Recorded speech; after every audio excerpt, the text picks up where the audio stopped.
जय हिंद बच्चों। तो हम आपके लिए अर्धवार्षिक परीक्षा 2024-25 के लिए कक्षा 10वीं का गणित का प्रश्न पत्र लेकर आए हैं। ये प्रश्न पत्र आपके अर्धवार्षिक परीक्षा यानी कि हाफ ईयरली एग्जामिनेशन 2024-25 के लिए वेरी इंपॉर्टेंट है। तो आप लोग इस क्वेश्चन पेपर को एग्जाम से पहले एक बार जरूर देख कर जाइएगा। तो चलिए आज का वीडियो शुरू करते हैं। उससे पहले अगर आपने अभी तक चैनल को सब्सक्राइब नहीं किया है तो आप चैनल को सब्सक्राइब कर लीजिए, साथ में वीडियो को भी लाइक कर दीजिए, जिससे आने वाली वीडियो नोटिफिकेशन आप तक पहुंचती रहे। साथ में आप लोग टेलीग्राम और व्हाट्सएप ग्रुप को ज्वाइन करना ना भूलिएगा, जिससे आने वाली वीडियो नोटिफिकेशन आप तक पहुंचती रहे। तो चलिए आज का वीडियो शुरू करते हैं। तो यहाँ पर इसी क्रम में हमारा सबसे पहला क्वेश्चन है, यदि 26 156 का लासा 156 है तो मासा का मान है। तो यहाँ पर देखो क्या होता है, 26 156 का लासा 156 है तो मासा का मान पूछा गया है। हमको पता है, एक आपने सूत्र 10 में पढ़ा होगा, a इंटू बी यानी कि संख्याओं का गुणनफल उनके जो एचसीएफ और एलसीएम के गुणनफल के बराबर होता है। क्या होता है, a गुणे बी बराबर एलसीएम गुणे एचसीएफ होता है। यहाँ पर संख्याएं हमको दी गई हैं 26 इंटू 156, उधर हमको लासा दे दिया गया है 156, हमको निकालना है मासा। तो 156 से 156 चला जाएगा तो मासा निकलकर कितना आएगा 26। यहाँ पर आंसर आपका क्या हो जाएगा, ऑप्शन नंबर आपका खा वाला करेक्ट हो जाएगा 26। नेक्स्ट है शून्यक P X equal to X square minus 9 के शून्यक है। तो यहाँ पर देखिए क्या होगा, एक्स स्क्वायर माइनस के 9 क्या है, एक्स स्क्वायर माइनस के 9। यहाँ पर एक्स स्क्वायर माइनस के 9 का मतलब क्या है, एक्स बराबर 9 क्या बनेगा, एक्स बराबर 9, एक्स स्क्वायर बराबर 9। इसका अगर हम लोग वर्गमूल लेंगे तो आएगा प्लस माइनस के 3, यानी कि प्लस का 3 और माइनस का 3। तो यहाँ पर इसके हिसाब से हमारा राइट आंसर क्या हो जाएगा, राइट आंसर ऑप्शन नंबर का वाला करेक्ट हो जाएगा, माइनस के 3, 3। नेक्स्ट है एक द्विघात बहुपद के अधिक से अधिक शून्यकों की संख्या है। तो एक जिसकी घात 2 होती है उसके शून्यक भी 2 होंगे, यानी कि जितनी अधिकतम घात है उसके अधिकतम उतने ही शून्यक हो सकते हैं। तो यहाँ पर क्या है, यहाँ पर है द्विघात बहुपद, तो इसके कितने होंगे शून्यक, तो इसके होंगे 2 शून्यक। तो ऑप्शन नंबर यहाँ पर आपका बी जो है वो करेक्ट हो जाएगा। नेक्स्ट है समांतर श्रेणी 3, 1 माइनस के 1 माइनस के 3 के लिए सार्वांतर होगा। यानी कि हमसे डी का मान पूछा गया है, तो डी का मान क्या होता है, a2 माइनस के a1। क्या होता है, a2 माइनस के a1। यहाँ पर देखो a2 कितना है 1 है, और a1 कितना है, a1 है आपका 3। यहाँ पर निकल कर आएगा माइनस के 2, कितना निकल कर आएगा माइनस के 2। यानी कि समांतर श्रेणी 3, 1 माइनस 3 के लिए सार्वांतर क्या होगा, तो उसके लिए सार्वांतर यानी कि डी आपका कितना होगा, माइनस के 2। तो ऑप्शन नंबर यहाँ पर आपका सी करेक्ट हो जाएगा, माइनस के 2। नेक्स्ट है, यदि द्विघात समीकरण x square plus 2x minus P बराबर 0 का एक मूल माइनस के 2 है तो p का मान ज्ञात कीजिए। तो यहाँ पर एक मूल 2 दिया गया है, x बराबर माइनस के 2 दिया गया है। इसका मतलब क्या है, x की वैल्यू यहाँ पर हम लोग रख देंगे। तो अगर हम पहले समीकरण में x की वैल्यू रखें माइनस के 2 का होल स्क्वायर प्लस 2 माइनस के 2 माइनस के p इक्वल टू 0, ये आपका बनेगा 4 प्लस का 4 बने क्योंकि वर्ग है, और यहाँ पे बनेगा माइनस के 4 माइनस के p इक्वल टू 0। माइनस से 4 प्लस से 4 खत्म, तो p इक्वल टू क्या आ गया 0, क्या आ गया p इक्वल टू 0। तो यहाँ पर p का मान क्या होगा, तो यहाँ पर p का मान होगा 0। क्या होगा, p का मान होगा 0। तो ऑप्शन नंबर यहाँ पर आपका ए करेक्ट हो जाएगा। उसके बाद नेक्स्ट क्वेश्चन है, बिंदु ए के निर्देशांक ज्ञात कीजिए जहां ए बी एक वृत्त का व्यास है जिसका केंद्र 2, माइनस है तथा बी के निर्देशांक 1, 4 है। यहाँ पर हमसे पूछा गया है किसके निर्देशांक पूछे गए हैं, तो हमको ए के निर्देशांक पूछे गए हैं। इसको सॉल्व करेंगे तो यहाँ पर आंसर क्या होगा, 3, माइनस के 10। ऑप्शन नंबर यहाँ पर आपका जो है सी करेक्ट हो जाएगा, 3, माइनस के 10। नेक्स्ट है क्वेश्चन नंबर 7, बिंदु ए 6, 9 बी बराबर 0, 1 सी बराबर है आपका माइनस के 6, माइनस के 7 है। तो क्या होंगे, तो ये बिंदु सरनेख बिंदु है। क्या है? ये सरनेख है, मतलब ये जो तीनों बिंदु हैं एक ही लाइन में, यानी कि ABC लाइन में, BBC लाइन में और CBC लाइन में है। यहाँ पर ये कौन सा हो जाएगा? ये सरनेख हो जाएगा। तो ऑप्शन नंबर यहाँ पर आपका फर्स्ट जो है वो करेक्ट हो जाएगा। नेक्स्ट है अंडर रूट 2 कैसी संख्या है? तो अंडर रूट 2 कैसी संख्या है? तो अंडर रूट 2 जो है वो एक अपरिमेय संख्या है। क्या है? अंडर रूट जो 2 है वो एक अपरिमेय संख्या है। इसलिए यहाँ पर ऑप्शन नंबर आपका जो करेक्ट हो जाएगा वो ऑप्शन नंबर यहाँ पर आपका बी करेक्ट हो जाएगा, अपरिमेय। नेक्स्ट है बिंदु -3, 4 की एक्स अक्ष से दूरी है। क्या है? बिंदु -3, 4 की एक्स अक्ष से दूरी है। तो चलिए इसको हम लोग बना लेते एक बार हैं। -3 मतलब कि एक्स चलेगा -3 और एक्स उसमें कितना चलना है? वाई अक्ष में चलना है +4, यानी कि यहाँ पर आएगा। निर्देशांक कहाँ पर आएगा? निर्देशांक यहाँ पर आएगा -3, 4। हमसे पूछा गया एक्स अक्ष से, एक्स अक्ष से दूरी कितनी है? 4 मात्रक है। कितनी है? 4 मात्रक है। यहाँ पर ऑप्शन नंबर आपका जो है सी करेक्ट हो जाएगा। नहीं तो आप लोग -3 एक्स अक्ष देखें और दूरी कर दें 3, ऑप्शन आपका गलत हो जाएगा। ऑप्शन नंबर यहाँ पर आपका गा वाला करेक्ट होगा, 4। नेक्स्ट है समांतर श्रेणी -5, -5/2, 0, 5/2 का 11वां पद है। क्या है? का 11वां पद है। यहाँ पर आपको 11वां पद बताना है, तो इसका 11वां पद कितना होगा? 20 होगा। क्या होगा? 20 होगा। तो यहाँ पर ऑप्शन नंबर आपका जो करेक्ट हो जाएगा वो ऑप्शन सी यहाँ पर आपका करेक्ट हो जाएगा, 20। क्या हो जाएगा? 20। 2 और 100 के बीच सभी विषम पूर्णांकों जो 3 से विभाज्य है का योग है। क्या है? का योग है। तो 2 से लेकर 100 के बीच जो सभी विषम पूर्णांक हैं और 3 से विभाज्य हैं का योग ज्ञात कीजिए। तो इसका योग क्या होगा? इसे आप लोग इसको समांतर श्रेणी से सॉल्व करेंगे। किससे करेंगे? समांतर श्रेणी से सॉल्व करेंगे। तो यहाँ पर राइट आंसर आपका क्या हो जाएगा? तो राइट आंसर हो जाएगा 867। क्या हो जाएगा? 867 हो जाएगा। ऑप्शन नंबर यहाँ पर आपका बी जो है वो करेक्ट हो जाएगा। नेक्स्ट क्वेश्चन देखते हैं आगे क्या कह रहा है। आगे क्वेश्चन कह रहा है वाई अक्ष पर एक बिंदु है जो बिंदुओं 6, 5 और बी बराबर बिंदु -4, 3 से समदूरस्थ है का निर्देशांक होगा। तो का निर्देशांक क्या होगा? तो उसका निर्देशांक होगा 0, 9। क्या होगा? 0, 9। तो यहाँ पर ऑप्शन नंबर जो आपका करेक्ट हो जाएगा वो ऑप्शन नंबर यहाँ पर आपका ए करेक्ट हो जाएगा। क्या करेक्ट हो जाएगा? तो पड़ेगा यहाँ पर देखो, ये बी, ये सी, ये ए और यहाँ पर डीई जो है वो समांतर है बीसी के। डीई समांतर बना देंगे बीसी के। अब यहाँ पर आपको एडी की वैल्यू दे दी गई है, इसकी वैल्यू दे दी गई, डीबी की वैल्यू आपको यहाँ पर दे दी गई और इसके बाद आपको एई की वैल्यू दे दी गई और ईसी की वैल्यू दे दी गई और आपको एक्स का मान निकालना है। जब समांतर होती है तो इसमें हम लोग एक थ्योरम लगती है, उस थ्योरम से आप लोग इसको सॉल्व करेंगे। तो यहाँ पर जो एक्स की वैल्यू आएगी वो एक्स की वैल्यू आएगी 4। कितनी आएगी? एक्स की जो वैल्यू आएगी वो आएगी 4। इसे थेल्स थ्योरम क्या कहते हैं? कौन सी थ्योरम से सॉल्व करते हैं? थेल्स की थ्योरम से सॉल्व करते हैं। नेक्स्ट है समांतर श्रेणी 21, 18, 15 का कौन सा पद -81 है? तो कौन सा पद -81 होगा? तो यहाँ पर जो 35वां पद है वो -81 होगा। क्या होगा? जो 35वां पद है वो -81 होगा। तो यहाँ पर ऑप्शन नंबर जो आपका करेक्ट हो जाएगा वो ऑप्शन नंबर यहाँ पर आपका ए करेक्ट हो जाएगा, 35। नेक्स्ट है यदि द्विघात समीकरण 3x² - 6x + k = 0 के मूल समान है तो k का मान है। क्या है? तो k का मान है। तो यहाँ पर k का मान क्या होगा? जब इसके मूल समान होते हैं मतलब कि b² - 4ac = 0 होता है, उसको रखेंगे और उसकी वैल्यू निकालेंगे।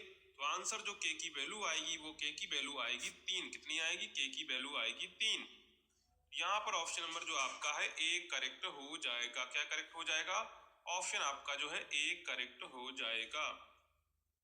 नेक्स्ट है क्वेश्चन नंबर 16, यदि बिंदु 1, 2, 4, y, x, 6 तथा 3, 5 क्रम में लेने पर एक समांतर चतुर्भुज के शीर्ष हो तो x और y के मान ज्ञात कीजिए। यहाँ पर हमको x और y के मान बताने हैं। यहाँ पर x y के मान क्या आएंगे? x का मान आएगा 6 और y का मान आएगा 3, इसलिए हो जाएगा 6, 3। तो यहाँ पर राइट आंसर ऑप्शन नंबर आपका जो है ए करेक्ट हो जाएगा। नेक्स्ट है, यदि एक समांतर श्रेणी का सार्वांतर -4 है तथा दसवां पद -8 हो तो श्रेणी का प्रथम पद होगा। क्या होगा? तो श्रेणी का प्रथम पद होगा। तो श्रेणी का जो प्रथम पद होगा वो होगा 28। क्या होगा? 28। तो यहाँ पर ऑप्शन नंबर जो आपका है सी करेक्ट हो जाएगा, 28। क्या हो जाएगा? 28। नेक्स्ट है, बिंदु -6, 8 की मूल बिंदु से दूरी है। क्या है? -6, 8 की मूल बिंदु से दूरी है। तो मूल बिंदु क्या होते हैं? 0, 0 होते हैं। दूसरे बिंदु हमको दिए गए -6, 8, इनके बीच की दूरी √x - x12 आपसे निकालेंगे। यहाँ से इसके सूत्र को लगा के हम लोग निकालेंगे तो वैल्यू यहाँ पर आपकी निकल कर आएगी 10। क्या निकल कर आएगी? 10 निकल कर आएगी।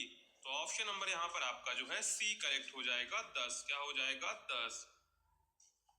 नेक्स्ट है, बिंदुओं a-2, तथा b2, 8 को जोड़ने वाले रेखाखंड AB को दो बराबर भागों में विभाजित करने वाले बिंदुओं के निर्देशांक ज्ञात कीजिए। तो बिंदुओं के आपको यहाँ पर निर्देशांक बताने हैं कि उनके निर्देशांक क्या होंगे। यहाँ पर क्या कह रहा है? बिंदुओं -2, तथा b2, 8 को जोड़ने वाले रेखाखंड को दो बराबर भागों में विभाजित करने वाले बिंदुओं के निर्देशांक होंगे। तो यहाँ पर राइट। दोस्तों, अगर आप अन्य विषय की पेपर चाहते हो तो हमारे nirmalstudy.com 009 को सब्सक्राइब करें और अन्य विषय का भी आपको पेपर प्रोवाइड करा दिया जाएगा। एकदम रियल पेपर ये आपको प्रोवाइड किया जा रहा है। 100% ये पेपर आपके परीक्षा में आएगा, जो कि आपके 20 नवंबर को जो टेस्ट एडवांस की परीक्षा होने वाली है उसमें अवश्य ये पर्सन आएंगे। 5।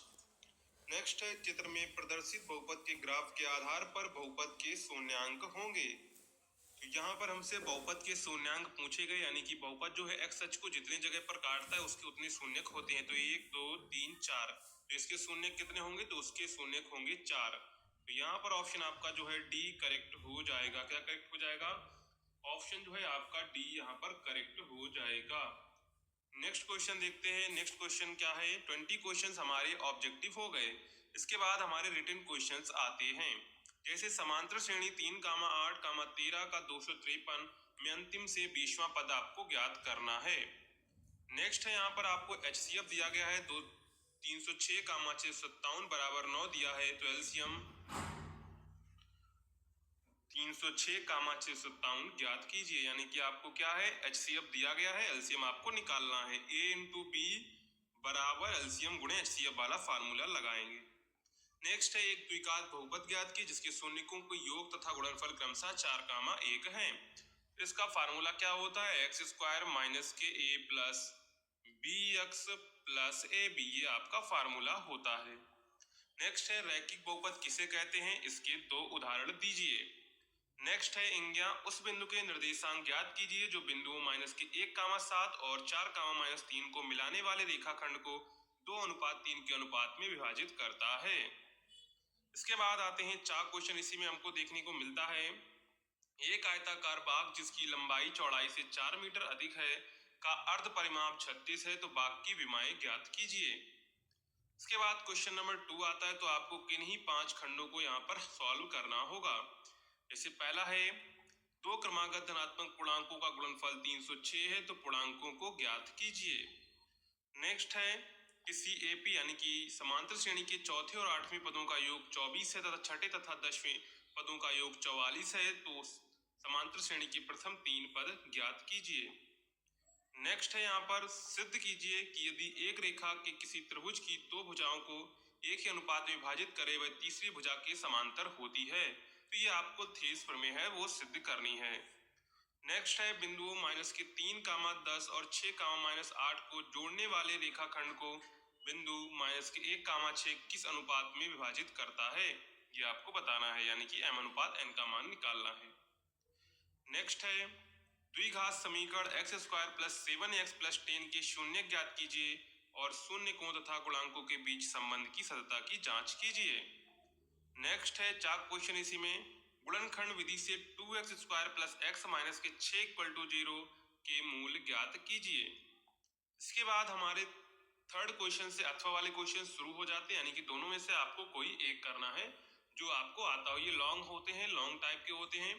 क्या एक ऐसी आम की बगिया बनाना संभव है जिसकी लंबाई चौड़ाई की दोगुनी हो और उसका क्षेत्रफल 800 मीटर स्क्वायर हो? यदि हो तो उसकी लंबाई तथा चौड़ाई ज्ञात कीजिए। अथवा अगर आपको ये नहीं आता है तो आप नीचे वाला कर सकते हैं।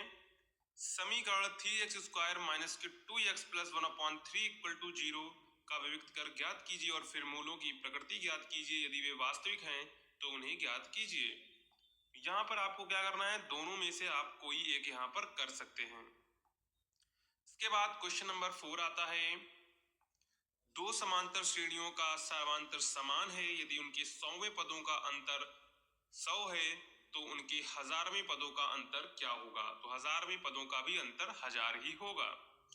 नेक्स्ट है अथवा, अगर आपको ये नहीं आता है तो आप नीचे वाला कर सकते हैं। यदि किसी एपी यानी कि समांतर श्रेणी के प्रथम n पदों का योग 4n माइनस के n स्क्वायर है तो इसका प्रथम पद अर्थात h1 क्या है? प्रथम दो पदों का योग क्या है? दूसरा पद क्या है? इसी प्रकार तीसरे 10वें और nवें पद ज्ञात कीजिए। तो दोनों में से आपको जो आता हो वो आप यहाँ पर कर सकते हैं। इसके बाद लास्ट क्वेश्चन बचता है, चतुर्भुज एबीसीडी एक समलंब है जिसमें AB समांतर DC है तथा इसके विकर्ण परस्पर बिंदु O पर प्रतिच्छेद करते हैं। तो दर्शाइए कि AO अपॉन BO बराबर CO अपॉन DO। अथवा अगर ये नहीं आता है तो आप नीचे वाला कर सकते हैं, वह अनुपात ज्ञात कीजिए जिसमें बिंदुओं n 1, -5 और b बराबर -4, 5 को मिलाने वाला रेखाखंड x अक्ष से विभाजित करता है। इस विभाजन बिंदु के निर्देशांक भी ज्ञात कीजिए। यहाँ पर दोनों में से आपको एक क्वेश्चन ही करना है, दोनों में से आप कोई एक क्वेश्चन कर सकते हैं। तो इस प्रकार आपका क्लास 10th का मैथ का हाफ ईयरली का क्वेश्चन पेपर हो जाता है। ये जितने क्वेश्चन है वो आपके हाफ ईयरली एग्जाम के लिए वेरी वेरी इंपॉर्टेंट है। तो आप लोग इन क्वेश्चंस को प्रॉपर अच्छे से तैयार कर लीजिएगा। इस वैरायटी के क्वेश्चंस आप तैयार कर लीजिएगा, हाफ ईयरली का पेपर आपका पूरा 100 आउट ऑफ 100 हो जाएगा, ये हम गारंटी के साथ कहते हैं। तो चलिए, अगर आपने अभी तक चैनल को सब्सक्राइब नहीं किया है तो आप चैनल को सब्सक्राइब कर लीजिएगा और वीडियो को भी लाइक कर दीजिएगा, जिससे आने वाली वीडियो नोटिफिकेशन आप तक पहुंचती रहे। मिलते हैं नेक्स्ट वीडियो में, तब तक के लिए जय हिंद। हेलो प्यारे स्टूडेंट, कैसे हैं आप लोग? उम्मीद करता हूँ सभी स्टूडेंट्स अच्छे होंगे। सभी स्टूडेंट्स को हैप्पी न्यू ईयर। तो प्यारे स्टूडेंट, इस वीडियो में बात करेंगे, इस वीडियो में यहाँ पे कक्षा 10वीं अर्धवार्षिक परीक्षा 2024-25 class 10th half yearly examination 2024-25 सामाजिक विज्ञान यानी सोशल साइंस का जो आपका क्वेश्चन पेपर था उसका स्टूडेंट्स अपन संपूर्ण सॉल्यूशन अपन यहाँ पे कवर करने वाले हैं। संपूर्ण सॉल्यूशन का मतलब भैया यहाँ पे टोटल नंबर ऑफ क्वेश्चन 43 है, तो 43 प्रश्नों के आंसर देखेंगे। और मैं आपको बता दूं यहाँ पे हिंदी ही नहीं बल्कि इंग्लिश मीडियम में भी आंसर देखेंगे। मतलब इंग्लिश मीडियम वाले जो स्टूडेंट्स हैं ना, उनके लिए भी ये वीडियो रहेगी। ठीक है, अपन हिंदी में भी आंसर देखेंगे और इंग्लिश में भी आंसर देखेंगे। और यहाँ पे अगर आप लोगों ने स्टूडेंट्स गणित का होमवर्क नहीं किया है, गणित का पेपर सॉल्यूशन नहीं देखा है, कंप्लीट सॉल्यूशन वो चैनल पे अपलोड हो चुका है उसकी वीडियो, तो वो भी देख लेना। संस्कृत का कंप्लीट सॉल्यूशन भी मैंने अपलोड कर दिया है, वो भी देख लेना। और हिंदी की वीडियो भी कंप्लीट सॉल्यूशन की अपलोड हो गई है। अब इसमें अपन सामाजिक विज्ञान का कर लेंगे, सोशल साइंस का है ना, और अब रहेगी आपकी एक तो गणित और एक तो साइंस की और एक इंग्लिश की, तो वो भी आपको जल्द ही प्रोवाइड करवा दी जाएगी, बेफिक्र रहिएगा। देखो क्वेश्चनों की बात कर लेते हैं। और हाँ यार, अधिकतर स्टूडेंट चैनल को सब्सक्राइब नहीं करते यार, चैनल को जरूर सब्सक्राइब करें। देखो प्रश्न पहला है कि भारत में राष्ट्रीय उपभोक्ता दिवस कब मनाया जाता है? तो स्टूडेंट्स इसका राइट आंसर आप सी वाला ऑप्शन कर लेना, 24 दिसंबर को। कब मनाया जाता है? 24 दिसंबर को, सी वाला ऑप्शन। ठीक है, कि when is national customer day celebrate in India? 24 दिसंबर। अगला देखना प्रश्न 2 इसका, कि देशों के तीव्र एकीकरण की प्रक्रिया क्या कहलाती है? तो वो होती है आपकी वैश्वीकरण, स वाला ऑप्शन। ठीक है, तो इसमें ग्लोबलाइजेशन, सी वाला ऑप्शन कर लेना। अगला देखना प्रश्न 3, कॉर्न लॉ किस देश में लागू किया गया? तो कॉर्न लॉ किस देश में लागू किया गया स्टूडेंट्स? तो बी वाला ऑप्शन कर लीजिए, ब्रिटेन में। कहाँ किया गया? ब्रिटेन में। तो बी वाला ऑप्शन इसका राइट हो जाएगा। और चौथा प्रश्न की JN टाटा ने भारत में प्रथम लोहे एवं इस्पात संयंत्र कहाँ स्थापित किया? तो कहाँ किया? जमशेदपुर में। ए वाला ऑप्शन आप लोग इसमें राइट करना। और पांचवा प्रश्न की विश्व में सर्वप्रथम मुद्रण की तकनीक किस देश में विकसित हुई थी? तो बे वाला ऑप्शन कर लो इसमें, चीन में। ठीक है, निम्न में किस प्रांत में सीढ़ीदार खेती की जाती है, किस में की जाती है? उत्तराखंड में। तो द वाला ऑप्शन आप लोग इसमें राइट कर लेना, डी वाला ऑप्शन, ठीक है, उत्तराखंड। और देखो 7वां प्रश्न है कि काली मृदा पर मुख्य रूप से कौन सी फसल उगाई जाती है? तो कपास की, ए वाला ऑप्शन। और वन्य जीव संरक्षण अधिनियम किस वर्ष लागू किया गया? 1972 में, ठीक है। इनमें से कौन सी एक फलीदार फसल है? तो यहाँ पे दालें लिख लीजिए, ए वाला ऑप्शन इसका राइट हो जाएगा, ठीक है। और 10वां प्रश्न देख लीजिए, भारत में प्रथम रेलगाड़ी चलाई गई थी, कब चलाई गई थी स्टूडेंट्स? 1853 में। तो यहाँ पे ए वाला option, reserve bank of India